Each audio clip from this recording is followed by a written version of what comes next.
Brevity codes are designed to convey complex information with a few words or codes. Think of it as a short hack to key information. On this podcast, it's about sharing insights, success stories, and personal journeys across a broad spectrum of disciplines. Welcome to the Brevity Code. Hello, and welcome everyone to another episode of the Brevity Code podcast. Today, my guest, Ryan Choura, is with us. He's the founder and CEO of Choura Events, building some of the world's biggest live events in sports, music, festivals, entertainment, hospitality. He's also founder of the Dorothy Creative in 2021, which we'll get into, a global agency focused on creating unforgettable brand experiences. He is passionate about pushing boundaries and thinking different. He's always looking for a way to make things better. Above all, he's a proud father of two, and a sub 3-hour marathoner. And if anyone that's listening knows anything about that, it's absolutely bonkers. If you run, you know this to be true. And we're going to get into all of this today. So welcome to the show, Ryan.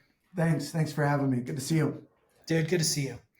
Let's jump right in. Let's get into the origin story of Choura Events. Like, how did it come to be, and how long you been at this?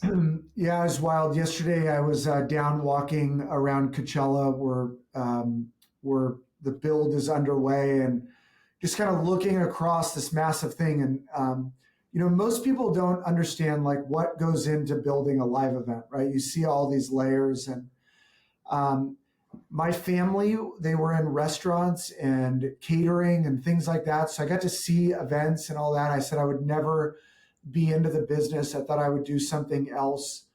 But I had a knack for kind of creating experiences and events. And in 2007, I came across a company that was for sale, an event rental company in Torrance, called Anza Party Rentals, and it was kind of my door to walk through and to do. It was the day before like the recession started. It was the worst day to buy a business. I bought a business on the worst day to buy a business. I never knew that. That's true, huh? Yeah, no, literally the next day, I think it was worth like 25 cents on the dollar, and I just had I was so screwed. And so I kept buying more. And like over the last, since 2007, we've done about 5 of them. And I just kept going.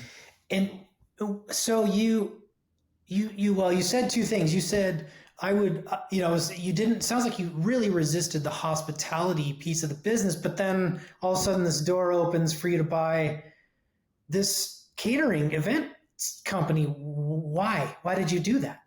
Yeah, I resisted on the catering side. I wasn't good at food, but I was good at building. So I could walk in and go, okay, I would put that there, and this is the way people would come in, go out, and this is what we could do. And what I liked about it is when you're like in the catering business or you're in hospitality, you're so confined to space. And what's cool about what I get to do is you could build anywhere and everywhere, and you're not so constrained. And I really like that part of what I get to do. Yeah, you really do get to kind of explore the space, literally, figuratively, yeah. Like whatever's in your, imagination, in the public zeitgeist at the time, you can literally manifest that into a physical, interactive type environment.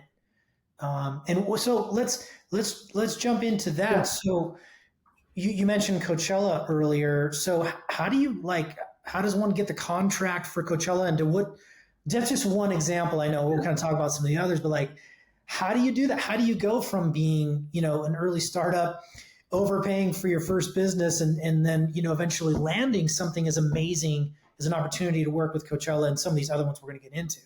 Yeah, it's wild. Like if I go back, sometimes we say we're going to do something that we don't even know exactly what it would take to actually do it. Like when I got in the business, I was like, I want to build that, like I want to build Coachella. I want to build the Grand Prix. I want to build F1. I want to build And I didn't even know what that exactly meant. And actually, when I got the chance to do it, then it was like, holy shit, like, what did I get myself into? And I think most entrepreneurs, and I'm sure you know you felt this is, you think that you're going to go out and do this thing you always want to do, and you're going to feel like these amazing feelings about it. And it's really, that's not where the feeling is when you get it. It's like you really don't really feel much actually when you actually get it. You feel like, now I have to do what I have been dreaming about trying to do for a really long time. And that one was, I mean, getting the chance to build Coachella and Stagecoach, we've been doing that since 2017. That's like obviously one of the biggest things that we've been able to accomplish. And what does the project scope look like? So I go to Coachella, like what do you touch? Yeah, so we touch. So when you go to an event, I think again, the a person typically doesn't understand all the layers of all the power, all the restrooms, all the tenting, all the flooring, all the furniture, all of the individual brand build outs, the food, the kitchen equipment, the sanitation, the trash. Like, I don't know if you've ever been to one of these music festivals at the very end, last man stand, and just to see the amount of trash. It's crazy. And how do all those layers work? And so our company mostly focuses on infrastructure. So tenting, flooring, furniture, some brand activation, all of those pieces we'd handle. So hundreds and thousands of square foot of white tents and floors and furniture. So like almost like an event mini Halliburton, right? You're building like a mini city. Mini city. And you're doing that, like, currently, what's wild is currently we do about say 600 projects a year. And Wow. Coachella would be considered a project, Stagecoach would be considered a project because there's a massive turnover, right? The event looks, between the two, it transitions. And so you've kind of got to reset the table, if you will. But you're building these massive, so right now we're building Grand Prix, we're building things up in Northern California at Laguna Seca, we're building down in the desert, we're tearing down BNP 10. So the logistics that go into our business of build are really intense. And you know, sitting at the top of that, there are probably areas that you enjoy pulling the levers on as opposed to ones that maybe you don't. Is there some that you try to resist getting involved in? I guess what I'm asking on the periphery here is like, you know, for me, I didn't love the finance piece of being in a creative business. Do you like the whole picture that you're a part of, or do you say, oh, I really like, you know, working with the F1 team or the Coachella team to really kind of create the vision, but I don't love the logistics piece? Or what does that look like for you?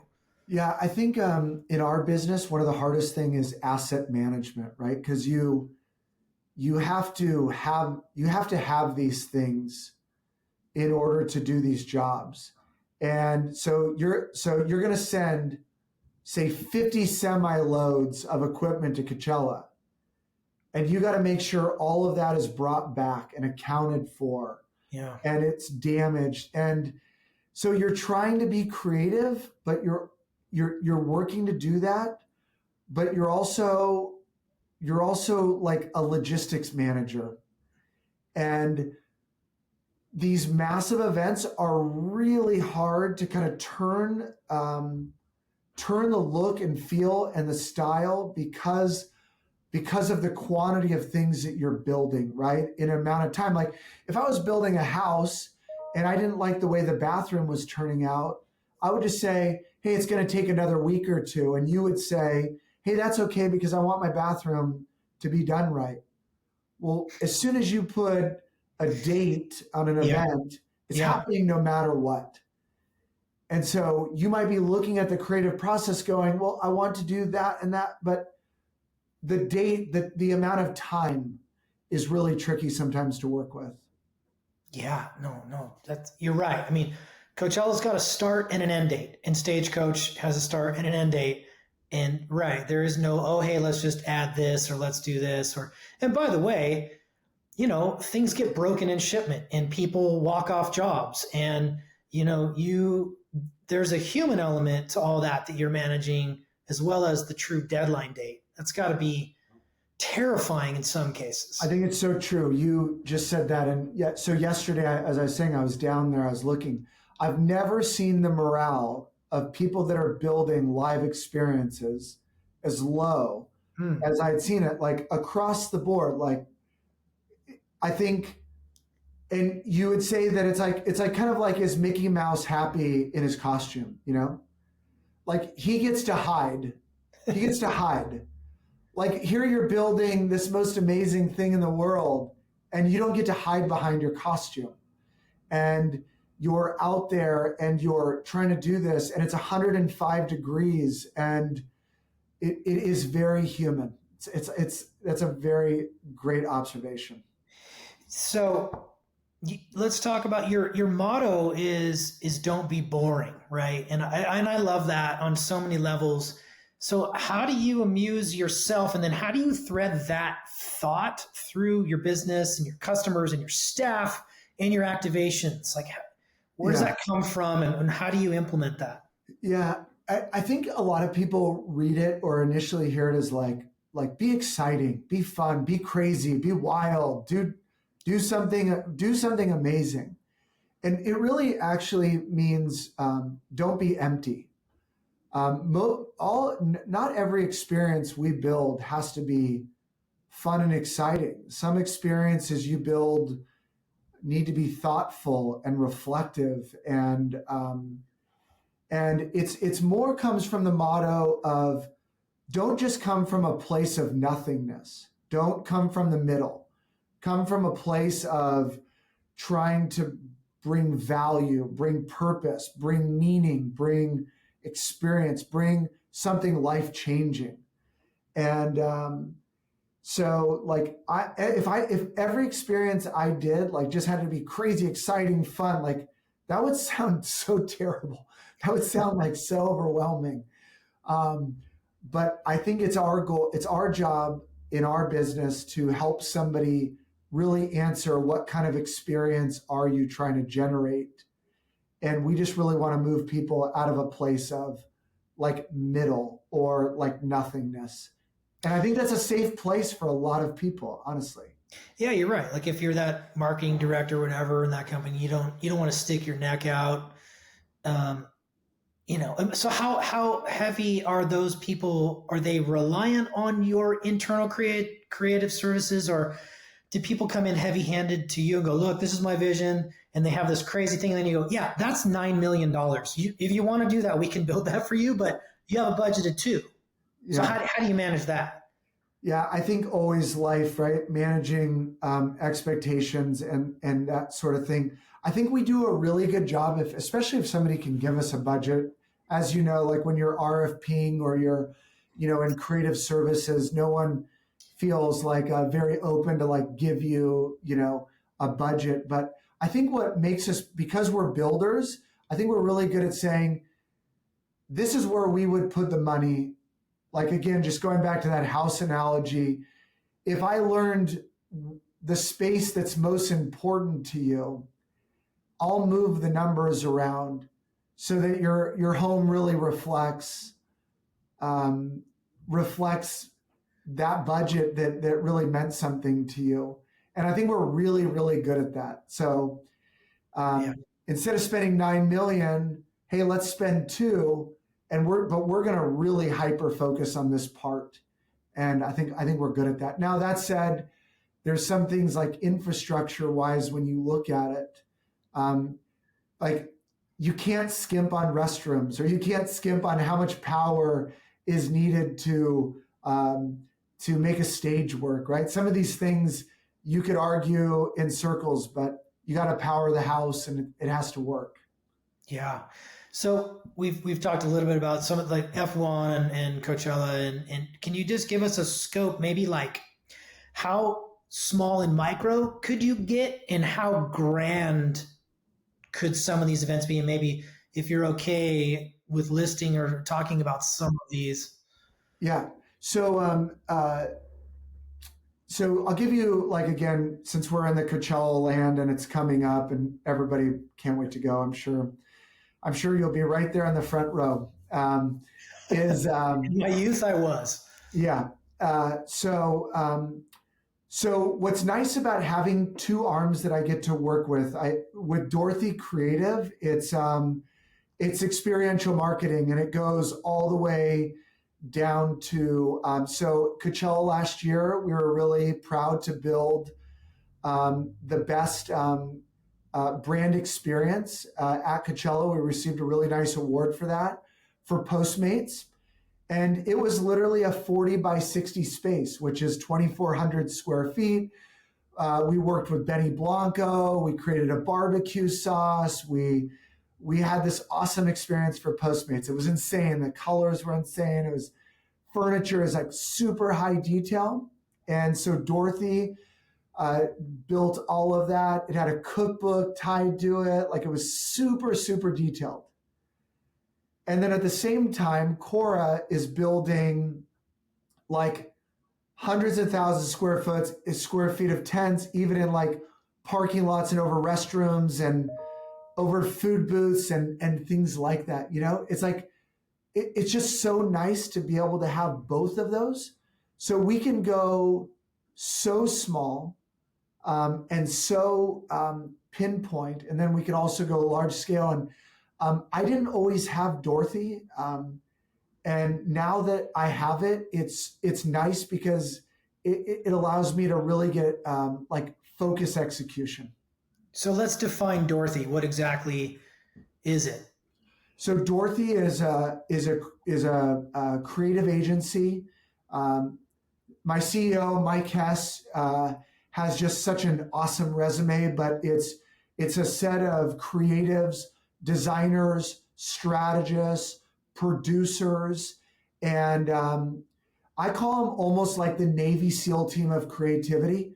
They are so good being dropped in, deployed, give them the hardest possible tasks, whether it's digital or physical. They work really well with brand objectives, and then taking that brand and creating experience with a customer or potential customers, and then generating content that could be utilized for social or for internal use or whatever. That they're so good. Wow. Okay.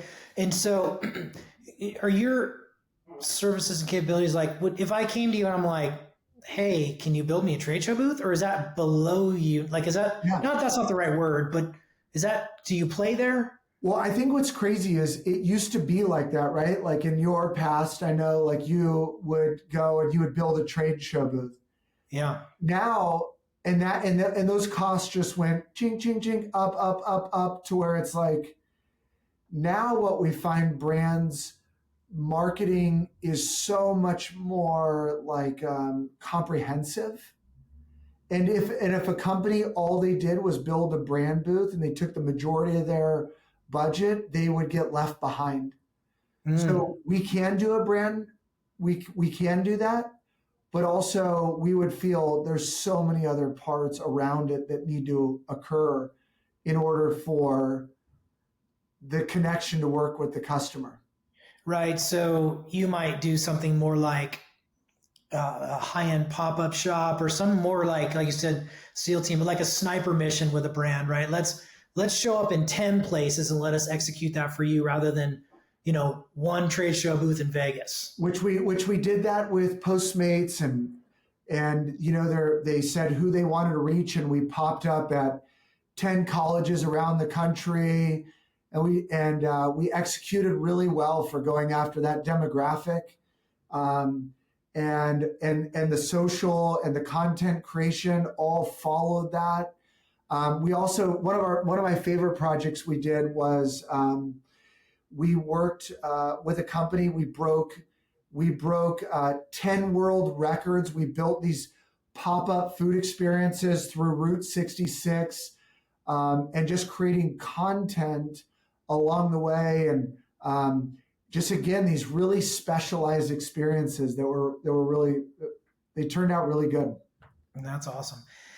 So have you ever had a project where you take it and you're like, okay, we could do this, and then you literally hang up that phone and you go, I am now officially scared? I mean, I can't think you alluded to it earlier, but I mean, can you give us an example of that? Like what happened? Well, I mean, everybody likes talking about Firefest, They like, oh yeah, I know that story. Like, sure. Yeah. Like failure on the grandest level. I think that most projects get scary when you're talking about, I'll give you an example. So US Open of Golf 2019, Pebble Beach. You start thinking about weather, and for those who have visited Pebble Beach, and you know that one day it can be beautiful and next day it can be raining, and you're on one of the most pristine golf course in the world. So like damaging something, right? And, somebody was saying like, so how many truckloads of equipment did you send to build that? And just on our floors, just the flooring was 100 semis. what?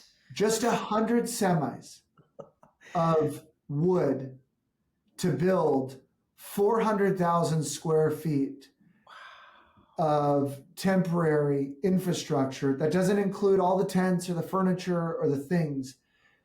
And so we have a job.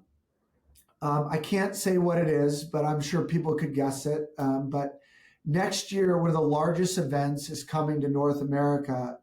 It'll be North America's largest event ever. It pops up at 16 sites around the country. It's massive. And we are so excited that we're building 4 of the 16 sites. It'll be our largest project ever. So you're saying yes to something you've never really done. You're being asked to hit a shot that you think you can hit, but you've got to really start planning. And then you put on that in the news, tariffs, changes, delays, 30%. How do we get metal and fabric? And it's like March of 25, and I'm thinking about how am I going to execute something in 2026 because it's all layering now, Yeah. Well, I have a question before we move on to where I want to go next. But just on that note, like you have an interesting reality in that you live by dates. And so like I know that feeling of, having an initiative, something that's going to launch at that date. But like we said, like, when Coachella plugs a date, like that's the date. Like the gates are open and you better be ready. Yeah. And that's got to be kind of that takes a mental toll, because that's sort of like saying like, oh, I'll be happy when in the future, but that's your job. That's also part of your reality. How do you stay rooted in the present, and how do those dates not make you go insane? Because that never ends. Yeah, it doesn't ever end. I don't know, as far as like in going insane or anxiety. Yeah. I don't really deal with a lot of anxiety, honestly. I don't like fighting. Fighting makes me anxious, like in life. Like I don't like, like that makes me anxious.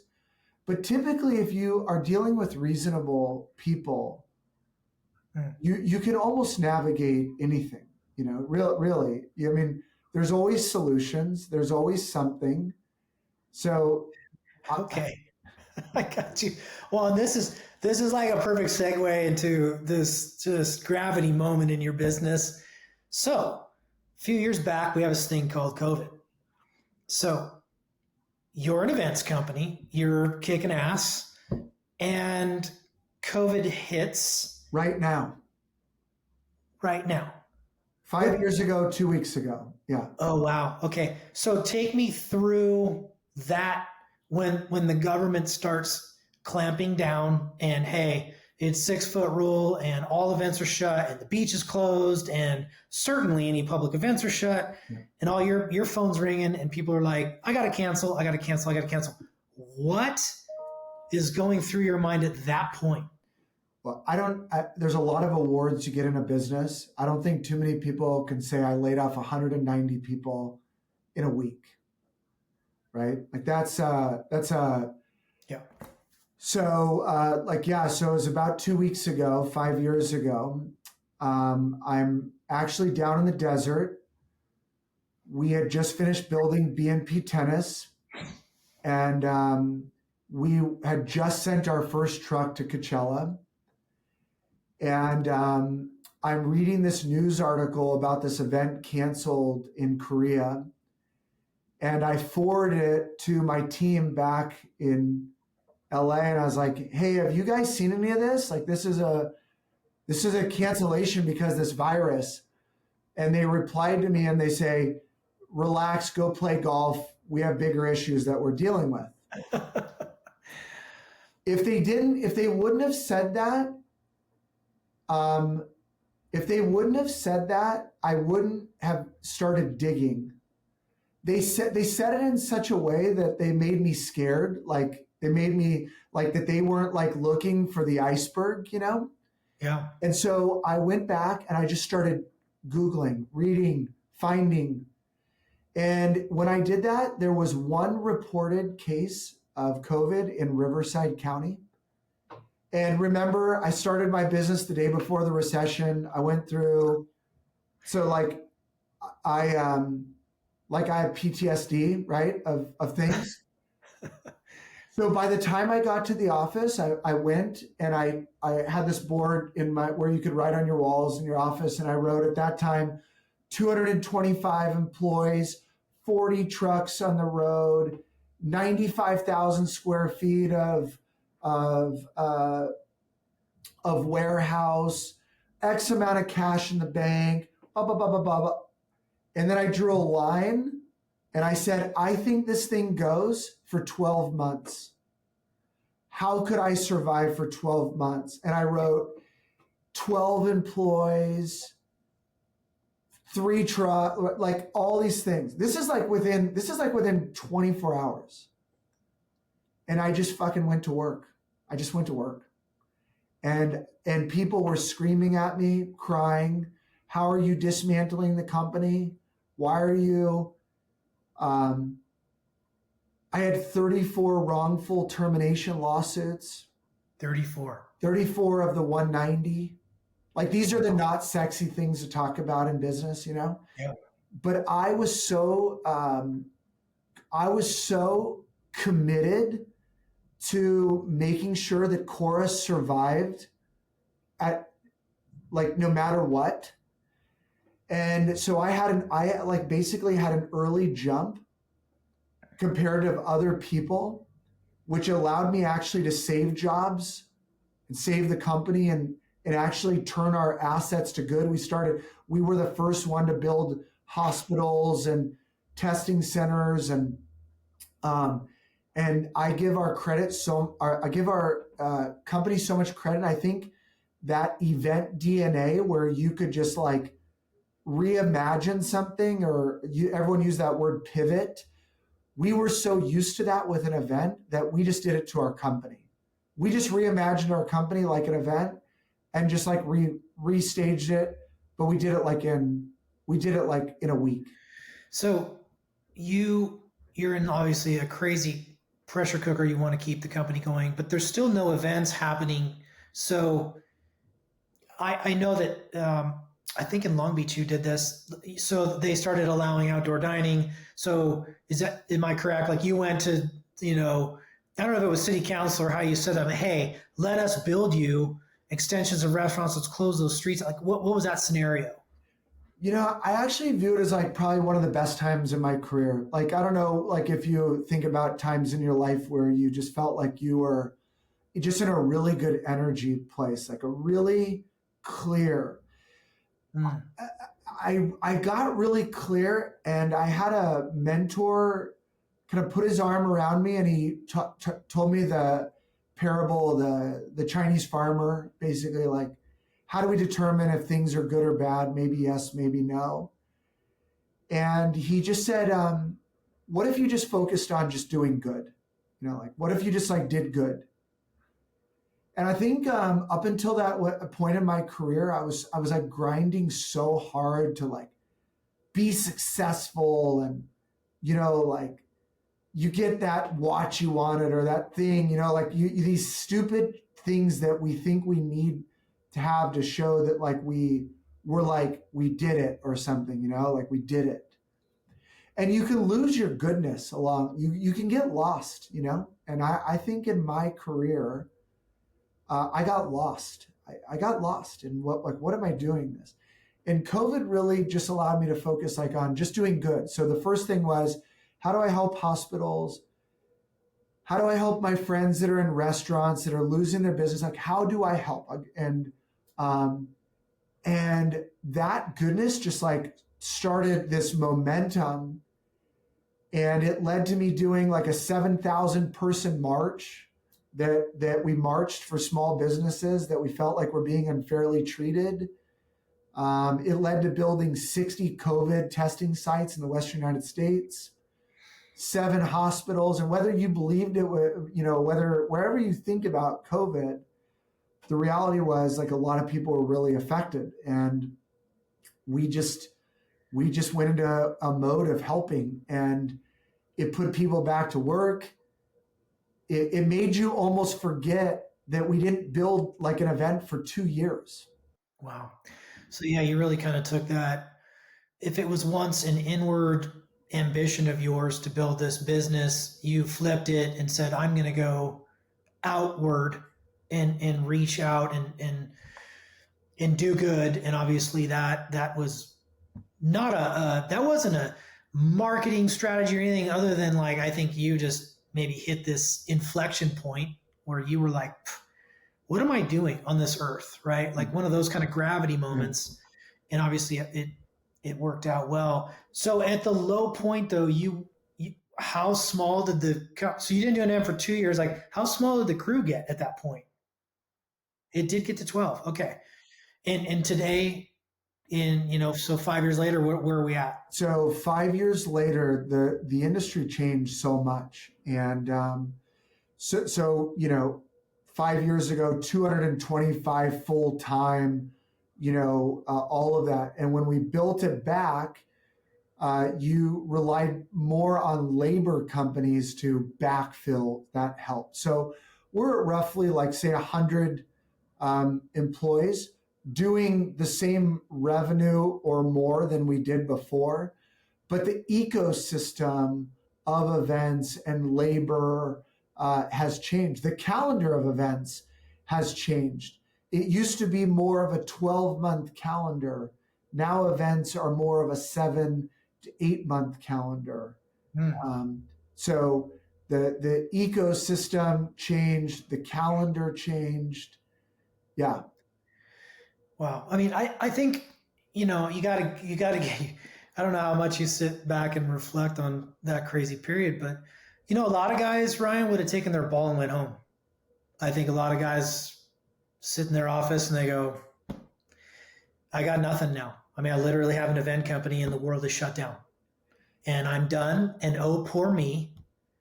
But you didn't do that. I mean, I think that's a pretty high performing individual at a level, man. And I mean, it's really a lot of respect there. Again, talk about, Navy SEAL. That is that Navy SEAL sort of like the resolve and the calmness in the middle of a battle, right? I mean, that is a perfect example of kind of where you were in the eye of the storm. What's wild is, and if you ask me, and truly during that time, and you just go back to anxiety, I really didn't feel that. like I kind of would joke to myself sometimes. I would say, "Thank God I don't own a cruise ship." You know, like thank God I don't own a cruise ship. Like I would think about other people that had it worse than me. You know, like Mm. who had it worse. So if they had it worse, then I'm not in the worst. There's somebody else dealing with something worse than me. I can do something with this. Like that's and yeah, I just felt really focused. I honestly, I wish I had some. Well, we just kind of felt it with the fires in LA. We had a lot of cancellations in events due to the fires Mm. in Altadena and the Palisades, and we kind of did the same thing. Like we just said, hey, like if you lost your home and you need furniture or you need something, like we'll give it to you, like at no charge. Just call us. Mm. We ended up sending, I think like 12 semis of equipment to places. We had donations. We had other companies that jumped in. Like it felt like that again. So like I'm a big believer. Like something happens, just start somewhere. You just start somewhere and work your way through it. Like, but you're gonna be okay. You're gonna be all right. Man, that's. I think it's it's easier said than done. I mean, I'm getting stressed just thinking about all the all the various things that continue to happen, and your reaction to it is really kind of stoic, and I guess it's by nature of your business you develop the resiliency, right? Like you're in a really challenging business with a lot of moving parts and clearly variables that are not even in your control, nor could you ever foresee fires happening to the extent that they happened, or a global virus effect. Like those are things that you're not factoring that into your business Yeah. plan, your projections the next 3 to 5 years, and then it just hits you. I think that if I thought about that in life, I think that's why a lot of people struggle in life, because they can't handle the fact that they don't control the weather. We don't control the weather, like we just don't. I think some people think we probably do, but like we like Yeah. you don't control it, so it's better just to write it than to try to control it. And I've just been so lucky to have like so many good mentors and people that I think kind of prescribe to that. And they don't really let me cry on their shoulder. They're more like, let's just keep fighting, like let's just keep going. And I think I've just been really blessed, like just good people like that wouldn't allow me to think otherwise. Let's jump into. I just have a question on in this new date. I'm a relic now. Like, yeah, maybe at one point, I I had a certain methodology of how I did business, but this new age of social media marketing and influencers, as opposed to a lo-fi old school approach of experience based, clearly that's still happening. What would you say the effect of social media marketing, digital marketing, and influencers are having on your business? Is it a net negative, neutral, positive? Like, where does that hit? It's a good question. Like I think that if I look at social, a lot of people are needing to go places just to say they were there to take pictures of themselves there and to look like something. So a lot of people are trying to connect with events and brands to promote their own brand of I'm cool, I'm out there, this is where I am, right? So in some ways it's good because they're marketing live events. They're marketing live experiences for the most part. But on the same token, if I go to a basketball game and I'm surrounded by a bunch of people that really aren't fans of the team and they're just sitting there on their phones while watching a game, it's not a place that I want to go. And so Yeah. I think influencers and these people that have shown up have made a lot of diehards, the people that actually really love the essence of the event, go, I don't want to be in community with people that aren't real fans. Yeah, that's interesting. So, I mean, you've been at this a long time too, so that's part of the dynamic shift. And you mentioned earlier that, that calendar planning for you looks more like 7 or 8 months as opposed to a year. So the window for development is shorter. Uh, I assume that's, and then the scope of those events has maybe gone from, in certain instances, one grand event to several smaller things. Is that accurate? And has that made you have to be more nimble in how you're approaching Yeah. the landscape of event planning and execution? Yeah. I think events and experiential are almost intertwined.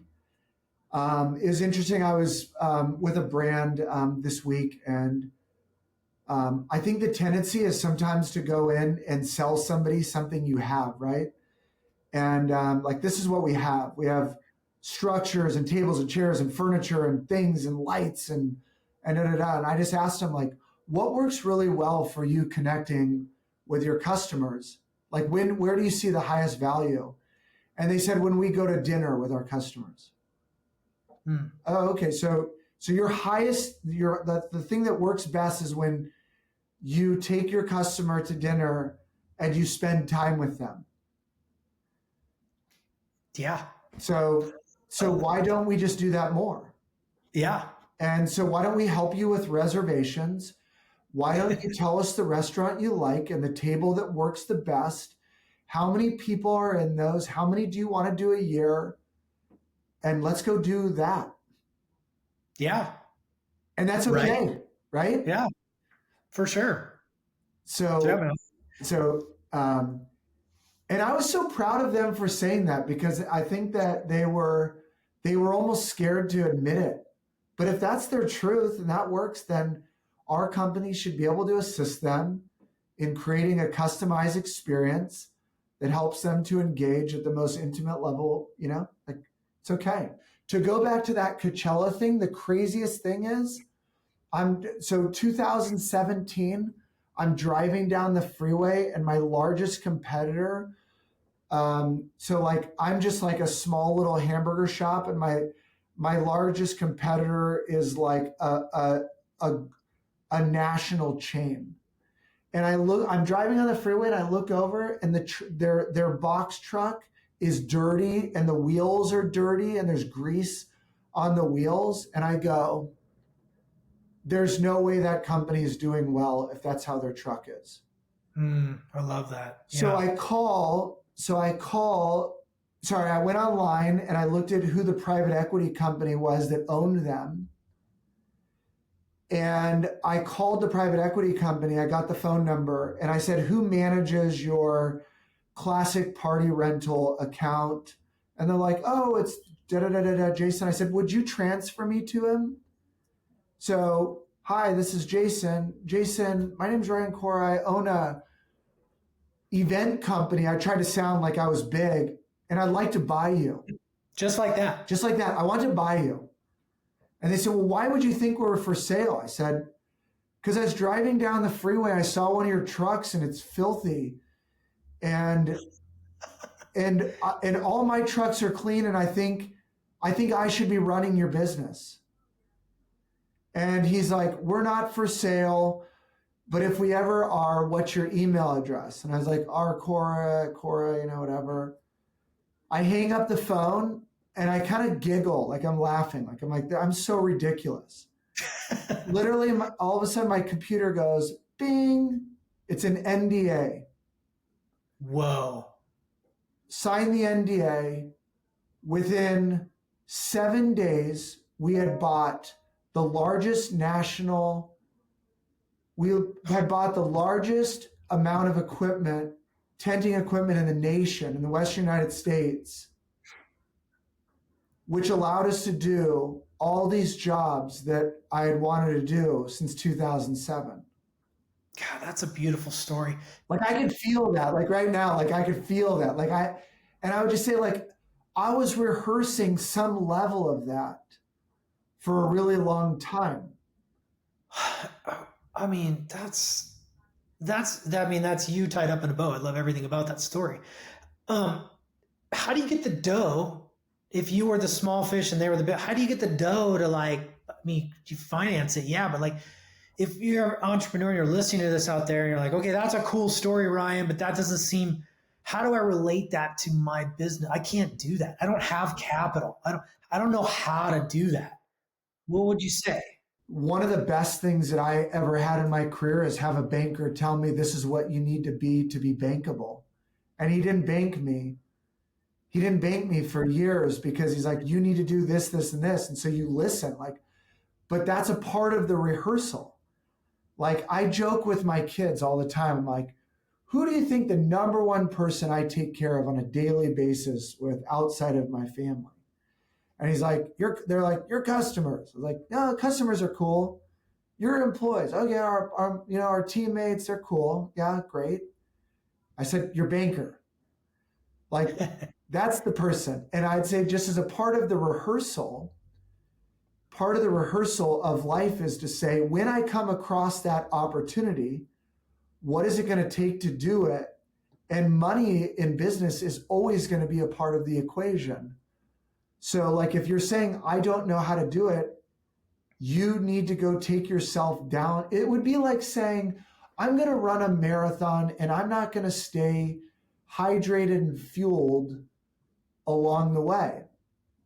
And I remember my first marathon, I didn't even know how many goos, whatever, to pack in and things and when should I drink water. But then after I ran my first marathon, I was like, okay, like I better know what I'm doing here because it makes a really big difference. So a part of how I train, same pre-drink, same goo, same water stop, same.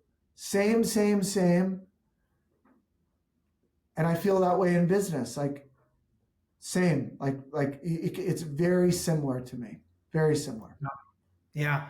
Yeah, I love that. That's a great analogy. Although the one caveat, and maybe it's just my luck and my life, but so I did that. I was training for half Ironman and same, ran in the same shoes, had everything dialed in, was rehearsing, doing the visualization the night before, studied the course the last week, have been doing the same kind of, simulation on the hills, on the bike.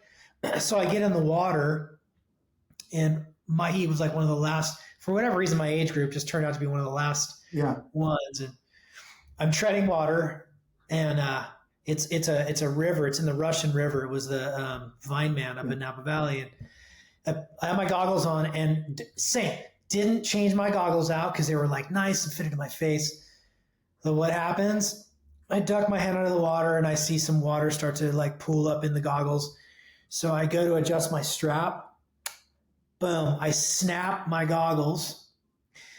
And now I'm literally holding my goggles in my hand and I'm trying to flag someone at the event at the start line. Does anyone have extra goggles? And nobody does. I ended up swimming 1.5 miles with no goggles. So I wasn't able to orient under the water, which tweaked my entire my swimming stride because I'd have to like take a couple strokes, then stick my head entirely out of the water, clear the debris. So the Russian River had like this soot and it was a low rain year anyway. So the flow wasn't there. So all these hundreds of people in the water was kicking up like this kind of soot. Yeah. And so I had to clear it was awful. Yeah. So, but there's an example of like, I was fully prepared for the race, had done everything right and never changed my goggles out. And I will not do that again next time. What would you do next time?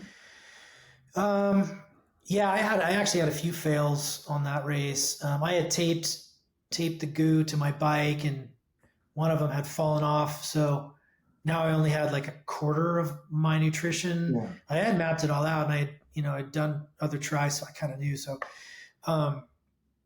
I don't know, man. Like some of that's just all learning. So like Yeah. now you know next Yeah. time. It was a closed course. I lost another one. I had a goo in my mouth and I was squeezing it. And for some reason a guy went by and honked and it scared me and I dropped another one.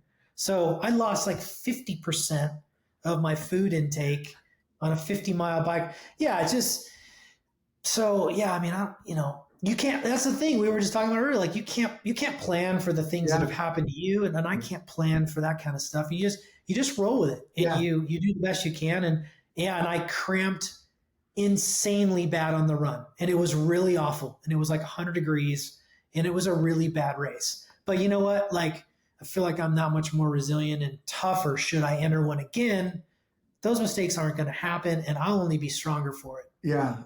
I like that. I like thinking like that. Like sometimes before my long runs, because they're on Sunday, like maybe I went out the night before and maybe I stayed out longer than I wanted.